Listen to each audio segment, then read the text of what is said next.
الشيطان الرجيم بسم الله الرحمن الرحيم قل أعوذ برب الناس ملك الناس إله الناس من شر الوسواس الخناس الذي يوسوس في صدور الناس من الجنة والناس.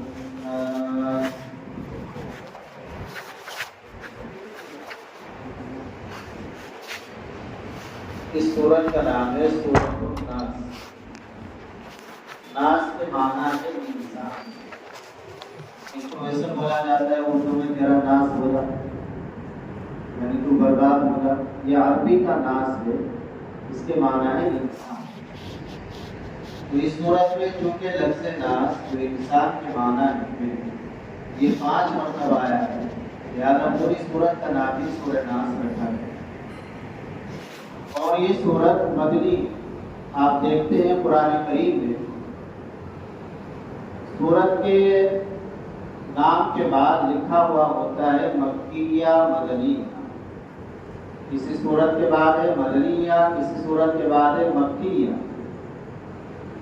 تو مکیہ اور مدنیہ کا مطلب کیا ہوتا ہے یہ ہمیں معلوم ہونا چاہیے. ایک مسلمان کو معلوم ہونا چاہیے کہ قرآن کریم کے اندر سورتوں کے شروع میں لکھا ہوا ہے یہ سورت مکی ہے, یہ سورت مدنی ہے. تو اس مکی اور مدنی کا کیا مطلب ہے یہ ہمیں آج اپنے ذہن میں بٹھانا ہے.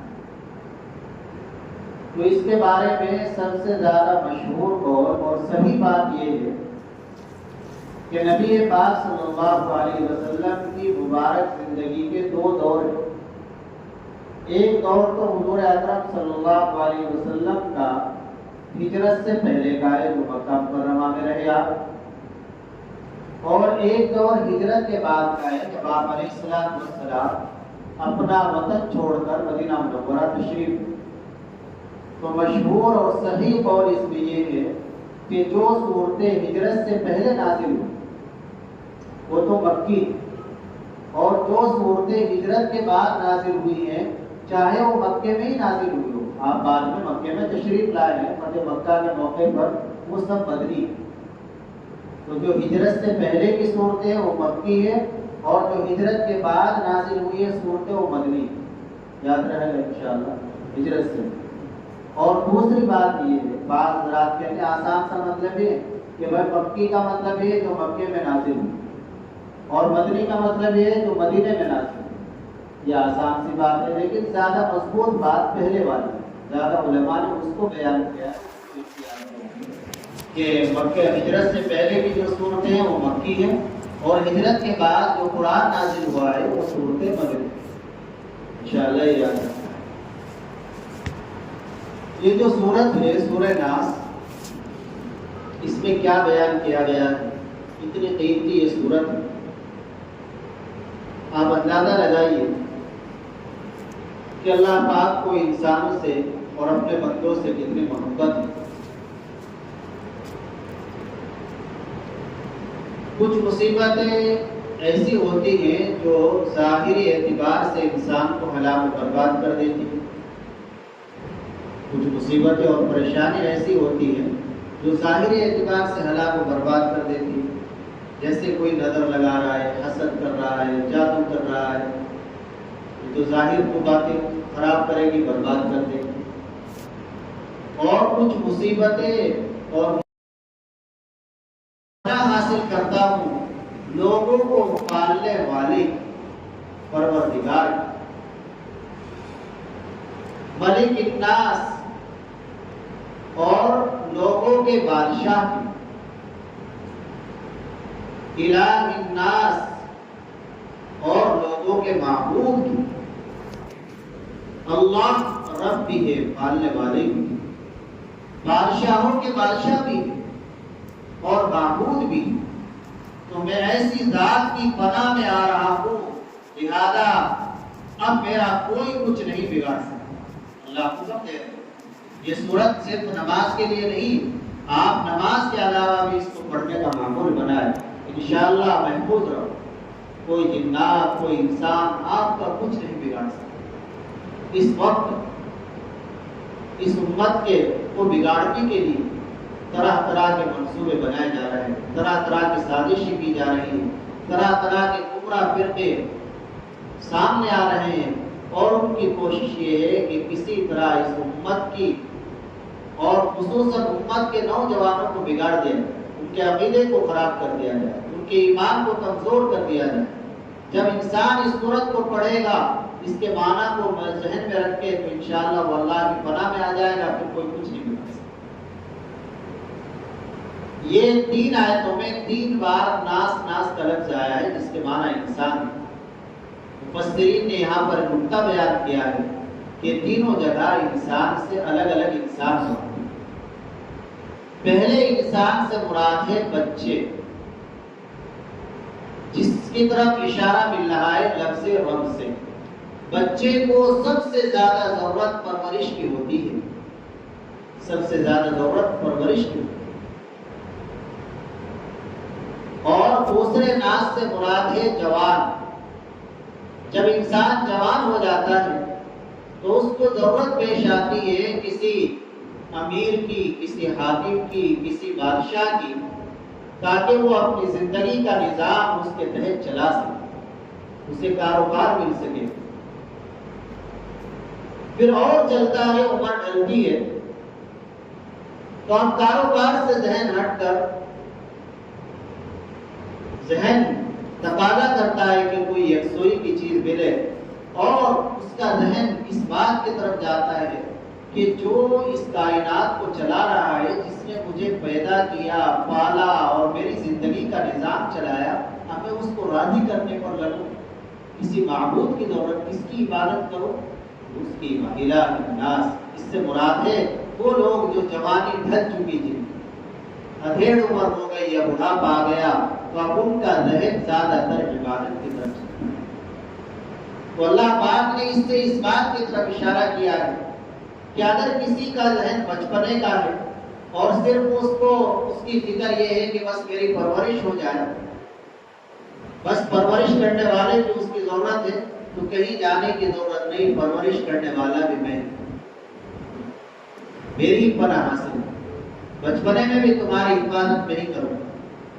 پھر تم جوان ہوئے، تمہیں کاروبار کی ضرورت ہے، کسی امیر بادشاہ کی ضرورت ہے، کسی ڈائریکٹر کی ضرورت ہے، کہیں جانے کی ضرورت نہیں، وہ بھی میں ہوں، میں ہی تمہاری روزی کا بندوبست کروں گا، میں ہی تمہارے رزق کا بندوبست کروں گا۔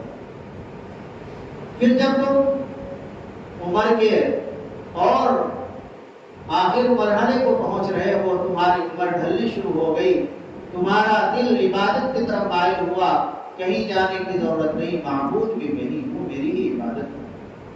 تو جو اللہ پالنے والا بھی ہے، خالق بھی ہے، مالک بھی ہے، بادشاہوں کا بادشاہ بھی ہے، معبود بھی ہے، تو اس کی پناہ حاصل کرو۔ اللہ خود فرماتا ہے، میری پناہ، میں تمہارے بچپن میں بھی حفاظت کروں گا، میں تمہاری جوانی میں بھی حفاظت کروں گا، اور میں تمہاری بڑھاپے میں بھی حفاظت کروں گا۔ تو یہ پناہ قل اعوذ برب الناس، اس کو ہم ذہن میں رکھیں کہ اس کا ترجمہ ہے۔ اللہ پاک فرما رہے ہیں کہو، یہ مانگو کہ میں پناہ مانگتا ہوں، پناہ حاصل کرتا ہوں۔ پناہ حاصل کرنے کا مطلب ہے حفاظت میں آتا ہوں، اس کی، لوگوں کے پروردگار کی، لوگوں کے پالنے والوں کی، اور لوگوں کے مالک کی، اور لوگوں کے معبود کی۔ کس چیز سے پناہ حاصل کی جا رہی ہے، کس چیز کا ڈر ہے، خوف ہے؟ من شر الوسواس الخناس۔ شر کہتے ہیں ایسی چیز کو کہ جو انسان کے اندر کو، باطن کو خراب کرنے والی، وسوسہ ڈالنے والے کے شر سے، پیچھے ہٹ جانے والے کے شر سے، وسوسہ ڈالنے والے، پیچھے ہٹ جانے والے کے شر سے، اس سے مراد ہے شیطان۔ شریف کے اندر آتا ہے کہ بچہ جب پیدا ہوتا ہے تو اسی وقت سے اس کے دل پر ایک شیطان مسلط ہو جاتا ہے، رشتہ بیٹھ جاتا ہے شیطان۔ جب انسان کا دل اللہ کے ذکر سے غافل ہوتا ہے تو یہ شیطان اپنا کام کرنا شروع کرتا ہے، یہ چوکا لگانا شروع کرتا ہے۔ پھر اس چوکے کا اثر کیا ہوتا ہے اس کا اثر یہ ہوتا ہے کہ اس چوکے کی وجہ سے برے خیالات آنے شروع ہو جاتے ہیں، گناہ گندے خیالات، بری باتیں ذہن میں آتی ہیں۔ پھر جب ذکر شروع کر دیتا ہے تو پھر فرشتہ جو رحمت والا ہے اب اس کا زور چلتا ہے، پھر وہ شیطان چپ بیٹھتا ہے، پھر وہ شیطان نے جو خیالات پیدا کیے وہ دور ہو جاتے ہیں۔ اللہ کا ذکر جب بندہ کرتا ہے تو پھر شیطان سے محفوظ رہتا ہے۔ اللہ کا ذکر بہت بڑی نعمت ہے۔ حدیث شریف کے اندر مسلم شریف میں روایت ہے کہ جب اللہ کے بندے کہیں پر ذکر کرنے کے لیے بیٹھتے ہیں تو اللہ اپنے 4 انعام سے نوازتے ہیں۔ مسلم شریف میں روایت ہے لا يقعد قوم يذكرون الله عز وجل الا حفتهم الملائكه وغشيتهم الرحمه وانزلت عليهم السكينه۔ ایک تو اللہ کی نعمت یہ ہوتی ہے کہ جب کچھ بندے اللہ کا ذکر کرنے کے لیے بیٹھتے ہیں تو فرشتے ان کو چاروں طرف سے گھیر لیتے ہیں۔ اب سوال پیدا ہوتا ہے کہ فرشتے تو خود اللہ کے ذکر میں مشغول ہے، وہ اپنا ذکر چھوڑ کر انسان کا ذکر سننے کے لیے آتے ہیں۔ تو اس کا جواب دیا حافظ ابن حجر رحمۃ اللہ علیہ نے کہ اصل میں ان کو بڑی حیرت ہوتی ہے انسانوں کے ذکر کرنے میں، اور وہ یہ کہتے ہیں کہ دیکھو اصل کمال تو ان کے ذکر کرنے میں ہے، انہوں نے اللہ کو دیکھا نہیں، جنت کو دیکھا نہیں، آسمان کو دیکھا نہیں، تو انہوں نے جہنم کو دیکھا نہیں، آخرت کی چیزیں نہیں دیکھی، صرف اپنے نبی سے سنا کے پھر بھی یہ اللہ کا ذکر کر رہے ہیں، تو ان کے ذکر کے اندر کمال۔ اور دوسری بات یہ لکھی ہے کہ وہ فرشتے اس لیے آتے ہیں کہ جب کوئی بندہ اللہ کا ذکر کرتا ہے تو اس کے اللہ کا ذکر کرنے کی آواز جہاں تک جاتی ہے وہ سب چیزیں اللہ کے یہاں پر اس کے حق میں گواہی دیتی ہیں۔ تو فرشتے اس لیے آتے ہیں تاکہ ہم بھی ان کے گواہ بن جائے، ہمیں بھی یہ شرف حاصل ہو۔ کتنی بڑی بات ہے، آدمی تھوڑی دیر بیٹھ کر اللہ کا ذکر کر لے تو کتنی بڑی نعمت، ایک نعمت ہوئی۔ دوسرے خشیتہم الرحمہ، اللہ اس کو اپنی رحمت میں ڈھانپ لیتے ہیں۔